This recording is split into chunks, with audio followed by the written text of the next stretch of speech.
예수 닮은, 예수 담은 우리. 그래서 설교 중에 제가 예수 닮은, 예수 담은 발음이 좀 안 좋을 수도 있으니까 잘 기억하셔서 들어주시면 좋겠습니다. 한번 우리 앞뒤 좌우 인사 한번 나눴으면 좋겠습니다. 당신은 참으로 귀하신 분이십니다.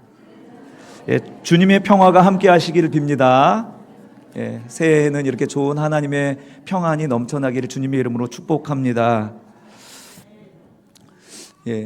새해가 밝았습니다.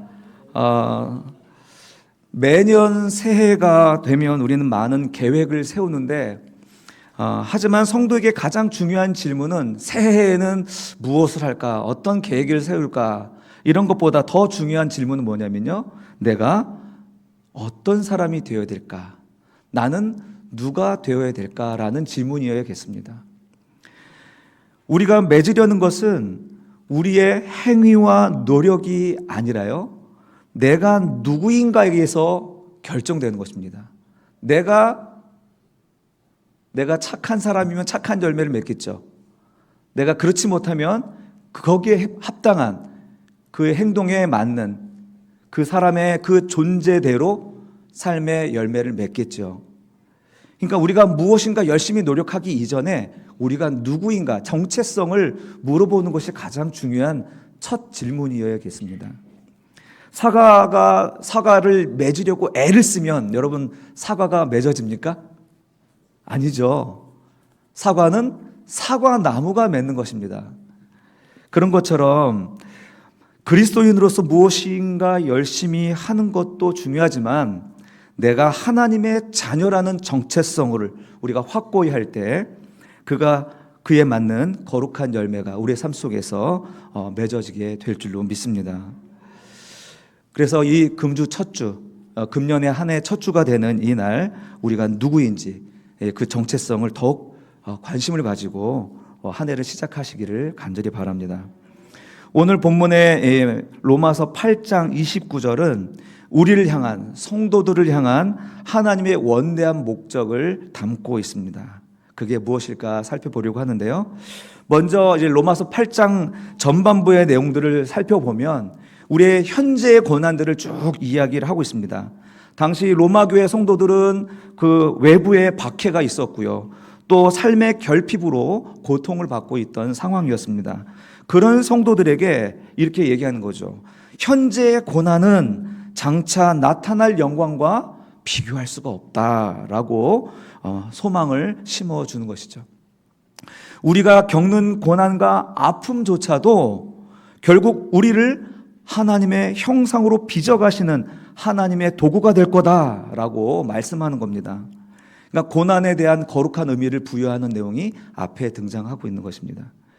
그리고 우리가 잘 아는, 또 좋아하는 28절에 오늘 본문의 바로 앞절의 내용이 이것이죠. 모든 것이 합력하여, 잘 아시죠? 선을 이루느니라. 이 말씀 바로 뒤에 오늘 본문이 있는 것입니다. 모든 것이 합력하여 선이 되는 건데 이 선이 무엇이냐? 우리가 선이라고 얘기하면 문제가 해결이 되고 복 받는 것으로 우리가 생각을 하는데, 그러나 바울은 29절에서 이 선이 무엇인가 이야기를 하죠. 이 선이 무엇입니까? 그것은 바로 우리가 아들의 형상을 본받는 거라고 이야기합니다. 선이 무엇이라고요? 아들의 형상을 본받는 겁니다. 합력하여 주님이 선을 이루시는데 그 이루시는 선이 무엇이냐면 우리로 하여금 아들의 형상을 본받게 하는 것이라고 말씀하고 있는 것입니다. 그러니 우리 인생에서 이루고 싶어하는 최종 목적은 성공보다 앞서야 되는 것이 무엇이냐면 바로 예수를 닮고 발음이 똑같죠. 한 우리가 되는 것이 바로 우리의 목표가 되어야 될 줄로 믿습니다. 2026년 예수 담은 우리가 이 표로 한 해를 시작합니다. 그렇게 하실 하나님을 내가 신실하게 믿겠다는 그런 결단과 다짐이 있기를 오늘 설교 말씀을 통하여 있기를 축원합니다. 저는 지금 한 7개월 좀 넘게 이제 있게 된 것 같습니다. 그 과정 속에서 저는 하나님이 하시는 일들을 계속 보는 것 같습니다. 하나님이 지금도 일하시고 계시고, 하나님이 지금도 세세하게 하나님이 간섭하셔서 한 사람 한 사람 만지시고 계시고, 모든 깨어졌던 것들을 회복시키시고, 또 부서졌던 것들을 붙여주시고, 이런 것들이 막 눈에 보이는 것 같아요. 무엇보다도 저 같은 사람이 이 교회에 부임한 것 자체가 하나님의 일인 것 같습니다. 저는 그만한 그릇이 되지 못하는데도 불구하고 그만한 그릇이 못 되기 때문에 하나님을 더 의지하게 되는 것 같습니다. 그러면서 내가 하는 일이 아니라 하나님이 일을 하시니까 이 모든 순간순간 상황마다 하나님이 기어가 이렇게 딱 기계가 돌아갈 때 기어가 어금 맞아가지고 돌아가듯이 이렇게 돌아가는 것을 느낄 때마다 막 소름이 돋는 거예요. 너무 감사하고요. 그러니 사랑하는 성도 여러분, 확신해도 좋습니다. 교회는 하나님의 일입니다. 사람의 일이 아닙니다. 선한 일을 시작하신 그분이 반드시 선한 열매를 맺으실 것입니다. 선한 길로 인도할 것이고, 가던 길, 또 섭리하셨던 일을 중도에 멈추시는 일은 절대로 없을 것입니다. 그러므로 우리가 해야 할 일은 무엇일까요? 우리가 해야 할 일은 무엇일까요? 예수 닮고 우리가 한 우리가 되는 것인 줄로 믿습니다. 그것이 우리에게 주어진 사명입니다. 이렇게 우리에게 주어진 그 사명 잘 감당하여서 한 우리가 되는 저와 여러분이 되시기를 주님의 이름으로 축복합니다. 본론 먼저 첫 번째로 우리는 어떤 삶을 살아야 되는가? 우리는 예수를 닮아가는 삶을 살아야 합니다. 닮아가는 삶. 우리 한번 자막으로 오늘 본문을 다시 한번 봐주시겠어요? 예. 아들의 형상을 본받게 하기 위하여. 예. 거기에 제가 가로를 쳤었는데, 예. 아들의 형상을 본받는다는 것, 바로 닮는다는 것이죠. 아들의 형상. 예. 예수님을 닮는다는 것. 하나님이 우리를 미리 정하시고 부르시고 의롭게 하신 목적이 뭐냐? 우리가 예수의 성품과 인격을 담고 그 영광스러운 형상을 담는 존재가 되는 거다. 여러분, 어떤 사람들이 닮습니까, 여러분? 질문입니다. 어떤 사람들이 닮죠? 자녀들이 닮죠. 예, 아빠 닮았죠. 꼭 지 아빠 닮아가지고 하는 짓도 그런다고 하면서 그렇게 하시는데, 내 소생이기 때문에 내 자녀니까 닮습니다. 또 누가 닮습니까, 여러분? 맞습니다. 사랑하는 사람. 부부가 닮죠? 예, 잠시 한번 부부 닮은 컨테스트 한번 할까요? 우리 가운데 누가 가장 닮았는지 우리가 너 하면서 손가락 한번 가르쳐 보시겠어요? 가장 우리 교회에서 닮은 부부. 시작. 너 손가락이 방향을 잃었습니다. 저는 생각할 때 그 손가락이 전부 저를 향할 줄 알았습니다. 네. 네. 왜냐하면 하도 많이 들어가지고. 죄송합니다. 좋아하고 사랑하고 관심 있으면 전혀 피가 섞이지 않은 사람도 닮아가고 또 하는 말도 표정도 닮아가는 것이라고 하죠. 한편 나를 닮은 자식을 보면 여러분 어떤 생각이 드십니까? 한숨 나오십니까? 아니면 사랑스럽습니까? 두 가지 답니다. 두 가지 다겠죠. 나의 멋진 모습을 아이에게서 발견하면 왠지 기분이 좋고 행복하죠. 그러나 내가 스스로 인정하고 싶지 않은데 그 숨기고 싶은 모습이 아이에게서 나올 땐 부정하고 싶고 몸이 부르르 떨리면서 화가 나는 거죠. 그러나 우리의 참된 아버지 되시는 하나님, 그 하나님이 우리를 볼 때 어떠실까요? 그분은 부정적인 면모가 없으시니, 그렇죠? 부정적인 면모가 없으시니 오롯이 당신을 닮은 모습만을 요구하시고 찾을 것입니다. 그렇죠? 그러다가 당신의 모습과 비슷한 모습을 우리에게서 발견하면 우리 하나님 마음이 어떠실까요? 너무 기쁘시겠죠. 우리는 다 알 수 없지만 자식을 키워보니까 하나님 마음도 그렇겠다라고 생각을 했는데 사실은요, 원래 하나님 마음이 그렇기 때문에 우리가 자녀를 볼 때 그런 마음이 드는 것이죠. 이 마음의 출처는 우리 부모에게 있는 게 아니라 어디에 있는 거냐면 하나님에게 있는 것입니다. 하나님에게. 우리 창세기 1장 26, 27절 한번 같이 읽어봅시다. 시작. 하나님이 이르시되 우리의 형상을 따라 우리의 모양대로 우리가 사람을 만들고 그들로 바다의 물고기와 하늘의 새와 가축과 온 땅과 땅에 기는 모든 것을 다스리게 하자 하시고, 자, 형상대로 사람을 창조하시되 남자와 여자를 창조하시고. 여러분, 이 본문에서 계속 반복되는 게 우리의 형상을 따라 우리의 모양대로, 하나님이 자기의 형상 곧 하나님의 형상대로, 불필요한 반복을 계속하는 이유가 뭘까요, 여러분? 하나님의 마음이 보여지지 않습니까? 당신의 모양대로 커졌으면, 당신의 형상대로 완성되었으면 하는 마음이 여러분 읽혀지지 않습니까? 부모님들은 아실 텐데 아멘이 너무 적은 것 같습니다. 공감되시는 부분 있잖아요. 우리 자녀들이 좀 더 나의 좋은 면을 닮아서 완전해졌으면, 아니 나보다 더 훌륭해졌으면 하는 마음이잖아요. 우리 하나님 아버지가 계속 이런 말을 반복하시는 이유는 그 형상, 완전한 형상을 따라 이 자녀가, 이 사람이 나를 닮아서 완성되고 온전해지기를 원하는 그 마음이 아니겠습니까? 맞지요? 부모가 돼서 자식을 볼 때 하나님이, 그래서 하나님 마음을 좀 깨달으라고 이렇게 우리에게 자식을 주는 것 같습니다. 이제는 좀 내 마음 좀 알겠니? 라고 하는 것이죠. 우리 말 안 듣는 자식, 말 안 듣는 딸, 어머니들이 얘기하잖아요. 이년아 너 시집 가봐라. 애 낳으면 안다 막 이렇게 얘기하잖아요. 애 낳으면 알아. 네가 엄마 마음을 알지. 지금 모르지. 그런 거 아니겠습니까? 하나님이 우리로 하여금 부모가 되게 하셔서 하나님 마음을 알게 하시려고 하신 게 아닌가 싶습니다.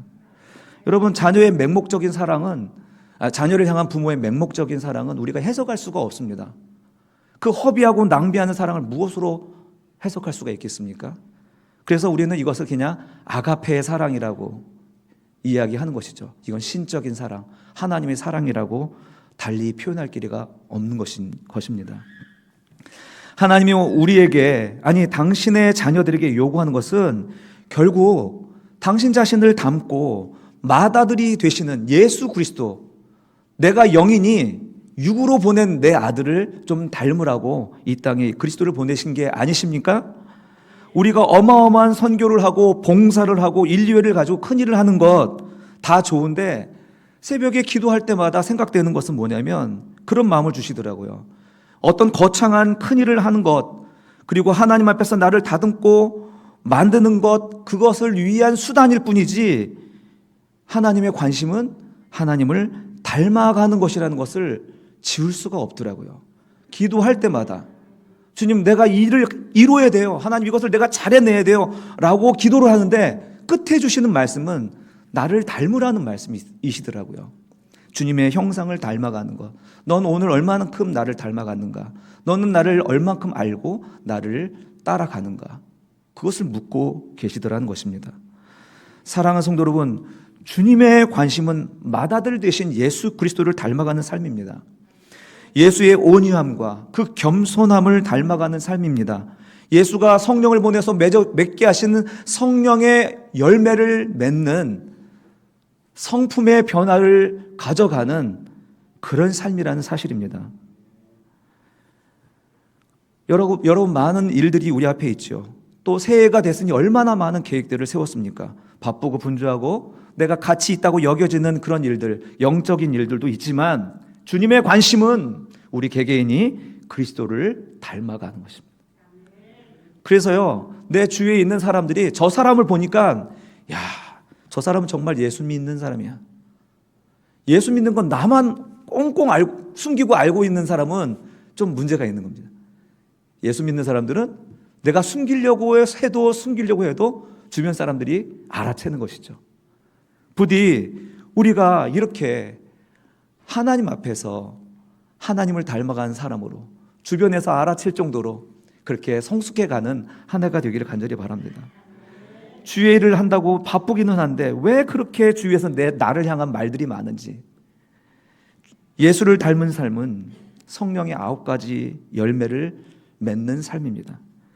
예수를 닮는 것이 곧 성품에 관한 것이죠. 그 열매가 세상을 달게 합니다. 그런데 우리는 어떻습니까? 우리가 교회 일을 한다고 하면서 알량한 그 나의 업적과 성취를 하나님이 기뻐하시는 거라고 생각을 합니다. 근데 나의 성품과 인격은 온데간데가 없는 거죠. 여러분, 하나님 앞에서 우리가 드리는 것은 고양이가 주인 감사하다고 잡아들인 쥐새끼와 같은 거 아니겠습니까? 주님이 기뻐하시는 것은 그런 우리 하나님께 불필요한 것이 아니라 우리가 변화되고 주님을 닮아가고 하나님과 연합하고 소통할 수 있는 성숙된 그리스도인이지 우리가 무엇인가 해드리는 것이 우선이 아니라는 것입니다. 가장 중요한 것, 가장 우선되어야 되는 것은 바로 그리스도 안에서 변화된 하나님을 닮은 그리스도를 닮은 우리들의 성품인 줄로 믿습니다. 그러니 한번 생각해 보십시오. 사랑, 희락, 화평, 오래 참음, 자비, 양선, 충성, 온유, 절제. 한번 눈을 감고 한번 음미했으면 좋겠습니다. 사랑, 희락, 화평, 오래 참음, 자비, 양선, 충성, 온유, 절제.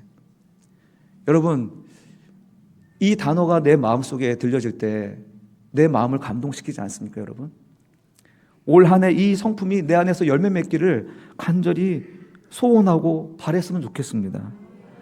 내 뜻과 하나님의 뜻을 혼돈하지 마십시오.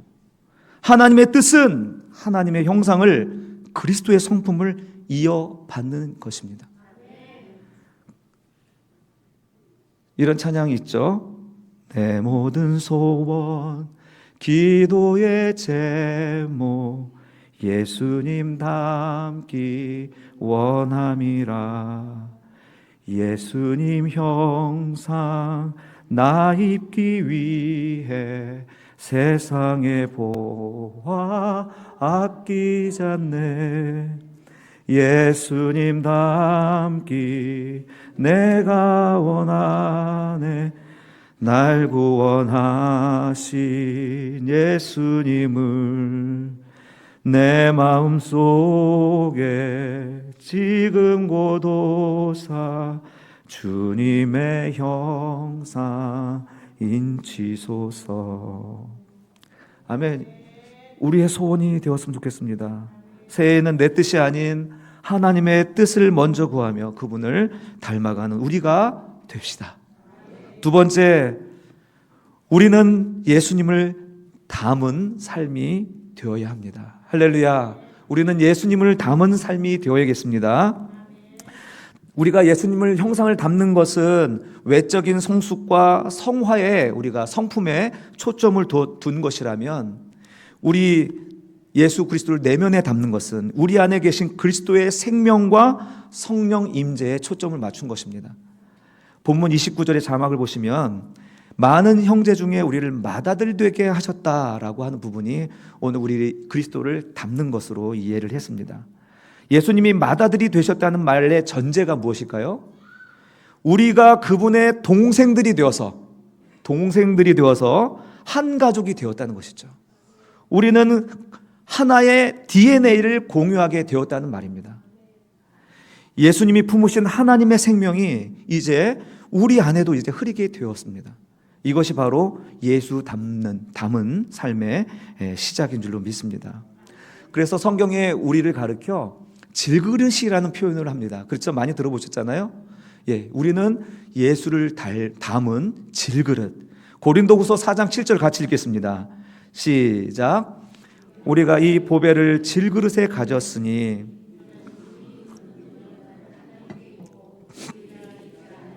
알려함이라. 예, 질그릇 여러분 생각보다 되게 약합니다. 고대의 질그릇은 더더욱 들면 못 깨질 정도로 약하고 부족하지만 화려한 것도 없고 또 귀한 재료도 만들어지지 않았습니다. 그저 진흙으로 구워진 일반적이고 평범하고 값싼 그런 평범한 그릇이죠. 무엇보다도 살짝 부딪히기만 해도 금이 가고 깨지기 쉬운 존재가 바로 질그릇입니다.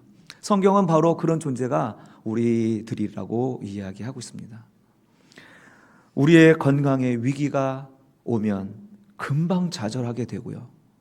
또 물질의 결핍이 생기게 되면 당황하고 또 무너지게 되고요. 또 관계의 갈등 앞에 서면 쉽게 금이 가고 깨지는 그 질그릇, 바로 우리들이 아닙니까? 그런데 그 질그릇도 가치가 있는 경우가 있더라고요. 어떤 경우입니까? 오늘 말씀 고린도후서 4장 7절의 말씀처럼 어떤 경우입니까? 이 보배를 질그릇에 담을 때, 예수라는 보배를 우리가 질그릇에 담을 때 그 그릇도 귀해지더라는 것입니다. 심히 큰 능력은 그릇에게 있지 않습니다. 그릇을 담고 있는 그 보배에게 그 능력이 있을 뿐입니다. 그러므로 그 안에 담고 있는 것이 예수라면 그 보배를 담은 것도 영광이지만 깨어져도 여한이 없는 줄로 믿습니다. 아멘 하셨어요? 그 그릇이 깨어져도 여한이 없는 거예요. 내가 그 그릇을 담아봤기 때문에. 그런데 놀라운 것은 뭡니까? 그 그릇이 깨어짐으로 그 안의 영광이 세상으로 드러나는 것입니다. 여러분의 고난이 세상 사람들이 볼 때는 실패라고 이야기하지만 하나님이 보실 때는 여러분의 실패와 고난과 어려움과 그 마음의 깨어짐은 결국 하나님의 영광을 드러내는 수단이 되더라고요. 그러므로 내가 금그릇이든 질그릇이든 상관없습니다. 내가 깨어지든 온전한 상태이든 상관없습니다. 중요한 것은 내가 담은 것이 보배이냐 세상의 것이냐. 여러분, 우리 안에는 무엇이 담겨 있습니까? 우리 안에 예수 그리스도의 생명이 담겨 있다면 우리는 하나님의 능력인 줄로 믿습니다. 질그릇처럼 깨어져도 좋습니다. 내 안에 그리스도를 나타낼 수 있다면 내 몸을 불살라서 주님께 드려서 하나님의 영광이 될 수 있다면 주님, 내 몸이 깨어져도 좋습니다. 여러분, 내 안에 성격이 들어있으면 성격이 튀어나오고 내 안에 그리스도가 들어있으면 그리스도가 흘러나오는 줄로 믿습니다.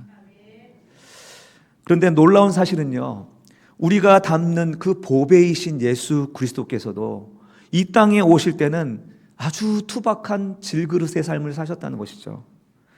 지난 크리스마스 때도 우리가 이야기를 했지만 이사야 53장 2절에서 이렇게 얘기하십니다. 같이 읽을까요? 시작. 그는 주 앞에서 자라나기를 연한 순 같고 마른 땅에서 나온 뿌리 같아서 고운 모양도 없고 풍채도 없은즉 우리가 보기에 흠모할 만한 아름다운 것이 없도다. 분명히 하늘의 왕자시고 정말 하나님의 보아이심에도 불구하고 그는 이 땅에 흠모할 만한 모습으로 오지 않았다는 것입니다. 그는 왕궁의 그릇으로 오신 게 아니라 말구유의 질그릇에 담겨 오셨고요. 그의 삶도 질그릇으로 살아오셨습니다. 평범한 목수의 아들로 사셨고 또 머리둘 곳조차 없는 가난한 청년으로 사셨던 것입니다. 게다가 주님은 실제로 십자가 위에서 당신 자신의 몸을 깨뜨린 질그릇처럼 완전히 깨뜨려지셔서 채찍에 맞고 창에 찔려서 몸이 부서져서 죽임을 당하지 않았습니까? 그 깨어진 몸 사이로 무엇이 흘러왔습니까? 바로 하나님의 영화로움과 오늘 우리에게 주신 영원한 생명인 줄로 믿습니다. 온 인류를 살리는 생명의 보배, 용서의 보혈, 하나님의 사랑이 쏟아져 나온 것입니다. 예수님이 스스로 질그릇이 되어 깨어지셨기에 그 안에 담긴 구원의 빛이 온 세상에 오늘 저와 여러분까지 오게 된 것이죠. 사랑하는 성도 여러분, 왜 하늘의 보배이신 그분이 이렇게 낮고 천한 질그릇이 되어서 사셨습니까? 그것은 바로 질그릇인 우리와 눈높이를 맞추고 당신의 생명을 우리에게 가장 안전하게 전해주시기 위해서 질그릇으로 사신 것입니다. 금그릇이 질그릇의 마음을 알겠습니까? 주님이 질그릇으로 살아보셨기 때문에 질그릇으로 살아가는 우리들에게 공감하시고 우리에게 그 영생을 안전하게 나누어 주실 수 있는 것입니다. 그가 십자가에서 당신의 몸이라는 질그릇을 깨뜨리셨을 때 그 안에 있던 영원한 생명의 보배가 비어있던 우리 삶에 찾아오게 된 것인 줄로 믿습니다.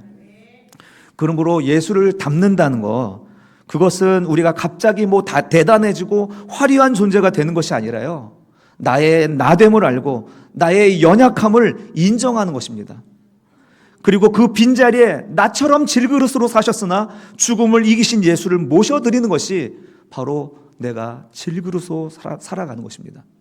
내가 강해지려고 애쓰는 삶이 아니라 내 안에 담긴 예수를 통해, 예수를 나를 통해 드러내게 하는 삶, 그것이 바로 예수 닮은 인생인 줄로 믿습니다. 2026년 한 해 스스로 이렇게 고백했으면 좋겠습니다. 그래, 맞습니다. 나는 질그릇입니다. 하지만 내 안에 나를 위해 스스로 질그릇이 되셨던 만왕의 왕 예수 그리스도가 담겨 있습니다. 할렐루야. 여러분, 이 고백이 여러분의 능력이 될 줄로 믿습니다.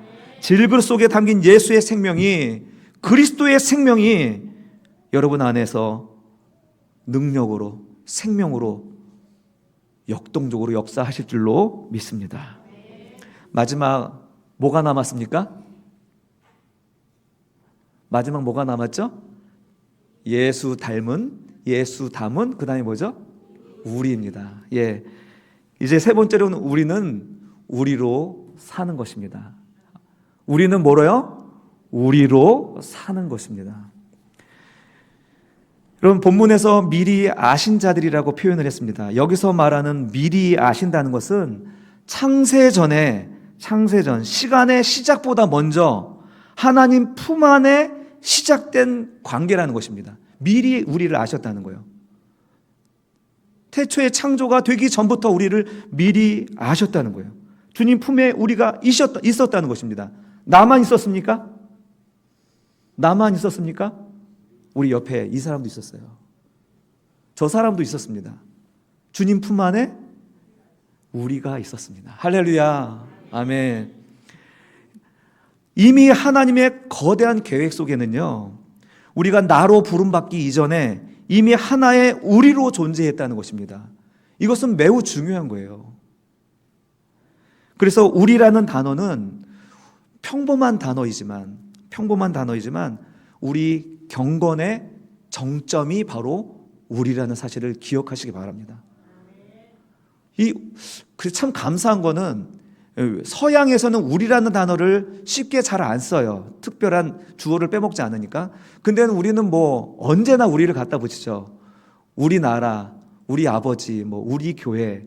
우리라는 단어를 참 많이 쓰는 것 같아요. 그래서 우리 한국교회가 부흥했나 하는 생각이 들 정도인데, 근데 이제 우리라는 단어가 점점 사라지고 있죠.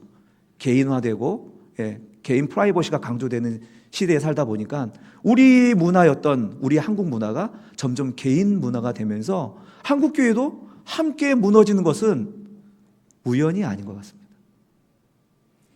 우리 교회가 부흥하기를 원합니까? 우리가 회복되어야 되는 줄 믿습니다.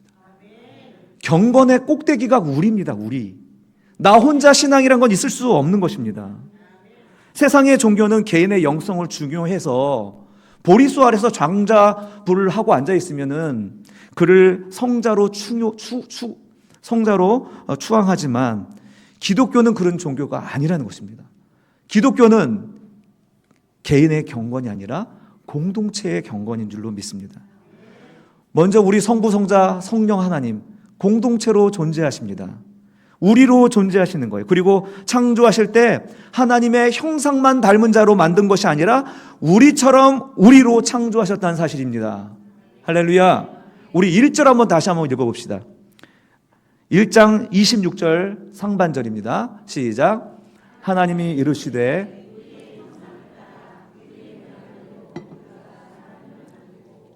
그렇죠, 여러분. 형상을 따라 모양을 따라 만들었듯이 그 앞에 뭐가 붙어 있습니까? 우리를 따라 우리를 만드는 것입니다. 하나님의 그 우리를 따라서 사람이라는 우리를 만드신 것입니다. 개개인을 넘어서는 단어인 거예요. 성삼위 하나님의 최종적 사역은 뭐냐면 이렇게 흩어져 있는 개인들이 모여서 저마다 자기 사랑에 갇혀서 있는 사람들을 모아서 거룩한 공동체로 우리로 만드는 것, 이것이 하나님의 사역인 것입니다. 우리가 바로 교회이죠, 교회. 예수님의 마지막 유언도 한번 들어보실까요? 요한복음 17장 21, 22절 같이 읽어보겠습니다. 시작. 아버지여, 아버지께서 내 안에 내가 아버지 안에 있는 것 같이 그들도 다 하나가 되어 우리 안에 있게 하사 세상으로 아버지께서 나를 보내신 것을 믿게 하옵소서. 내게 주신 영광을 내가 그들에게 주었사오니 이는 우리가 하나가 된 것 같이 그들도 하나가 되게 하려 함이니이다. 아멘. 이 기도의 정점, 주님의 이 마지막 기도의 정점은 바로 일치입니다. 우리가 되는 것입니다.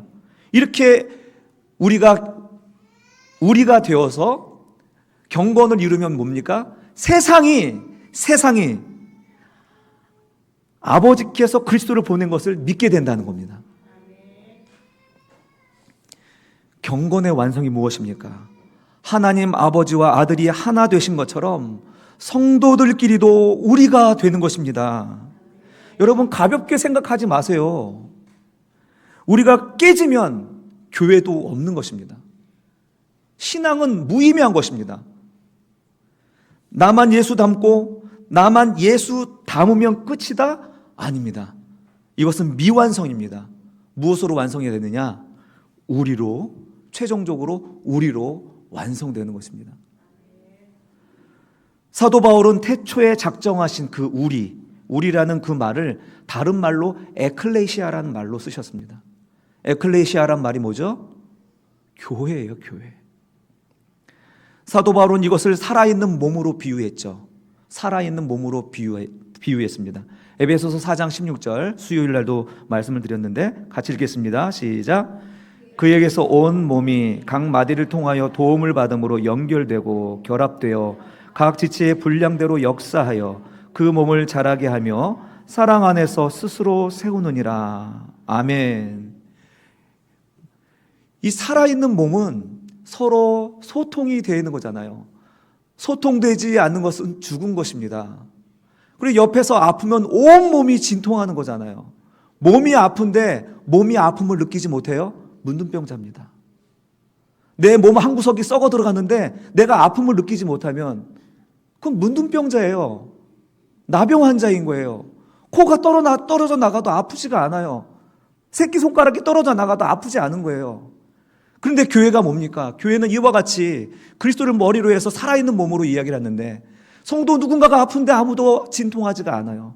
아무도 관심이 없어요. 아프질 않아요. 뭔가 문제 있는 거 아니겠습니까? 우리는 우리로 부름을 받았습니다. 그래서 그리스도 안에서 한 몸으로 부름을 받았으니 우리는 우리로 우리를 섬겨야 되는 것입니다. 하지만 우리가 우리 되지 못하도록 하는 가장 큰 장애물이 있습니다. 그게 태초의 죄이기도 합니다. 그게 뭘까요, 여러분? 어떻게 하셨어요? 누가 차차차차차 이렇게 하셨는데 잘 들어보니까 자기 중심성이라고 하시네요. 예. 어떻게 하셨어요? 와. 태초의 죄는 자기 중심성입니다. 자기 중심. 자기가 왕이 되고 자기가 맞고 자기가 합당한 거예요, 자기가. 그러니 이 우리가 되는데 큰 장애물이 되는 거 아니겠습니까? 세상은 여전히 뭐 상담이나 이런 걸 들어보면 뭡니까? 너는 네 자신이 돼야 돼. 너 자신에게 집중해 라고 끊임없이 자기 사랑을 부추기고 나르시즘을 부추기는 거예요. 나르시즘을. 그러나 나에게만 매몰된 그 나르시스적인 자기의 사랑의 인간은 절대로 타인이 들어갈 자리가 없더라고요. 자기 말만 하기 때문에 이 사람과 얘기를 하려면 목청을 높여야 돼요. 왜? 대화가 안 되기 때문에 소리만 지르는 것입니다.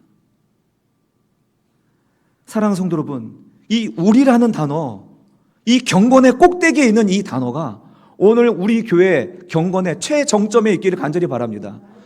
내가 모든 경건을 잃어버리고 신앙을 잃어버리고 갈등이 생기고 문제가 생기면 우리라는 단어를 생각해 주시기 바랍니다. 성부, 성자, 성령이 우리로 존재하듯 교회는 나를 숭배하는 곳이 아니라 나를 부인하고 우리를 채우는 곳인 줄로 믿습니다. 여러분 기억하십시오. 나르시스적으로 사는 것은 결코 행복하지 않습니다. 누가 그 옆에 가겠습니까? 그 사람은 고독할 수밖에 없고 늘 분열을 늘 목격해야 되는 거예요. 2026년 이 나라는 감옥에서 벗어나서 형제의 허물을 또 형제의 아픔을 내 것으로 끌어안고